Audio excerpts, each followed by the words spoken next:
अध्यक्ष महोदय, मंत्री महोदयांनी उत्तर दिलं. आता या ठिकाणी पर्यावरण मंत्री उपस्थित आहेत. हा फक्त साताऱ्यापुरता प्रश्न मर्यादित नाही. पूर्ण महाराष्ट्रात जरबेरा लाखो रुपये कर्ज काढून जरबेराचं उत्पादन शेतकरी घेतात, पॉली हाऊसमध्ये घेतात, शेडनेटमध्ये घेतात. त्यामुळे पर्यावरण मंत्री आणि सन्माननीय मंत्री महोदय या दोघांनी निर्णय घ्यावा आणि याला बंदी आणलीच पाहिजे, तर शेतकरी जगू शकतो पॉली हाऊसचा. नाहीतर शेतकरी कर्जबाजारी होऊन आत्महत्या करतायत. त्यामुळे कृत्रिम फुलावर बंदी आणावी. दोन्ही मंत्री महोदय या ठिकाणी उपस्थित आहेत.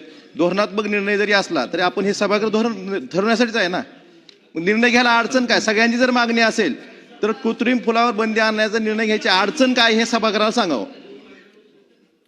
मंत्री महोदय, आपलं म्हणणं बरोबर आहे, त्याबद्दल काही दुमत असण्याचं कारण नाही. आमच्या भगिनी पण इथं बसलेल्या आहेत आणि याचा आम्ही निर्णय करतो. आपण मीटिंग तर होणं गरजेचं आहे. तुम्हाला त्या मीटिंगला बोलवतो आम्ही, आणि जेणेकरून की हा जिव्हाळ्याचा प्रश्न तुमच्या आमच्या संपूर्ण महाराष्ट्राच्या जनतेचा, शेतकऱ्यांचा आहे. त्यासाठी लवकरात लवकर याची आम्ही हे अधिवेशन चालू आहे त्याच पिरियडमध्ये आम्ही हे मीटिंग करून त्याच्यावरती निर्णय करू.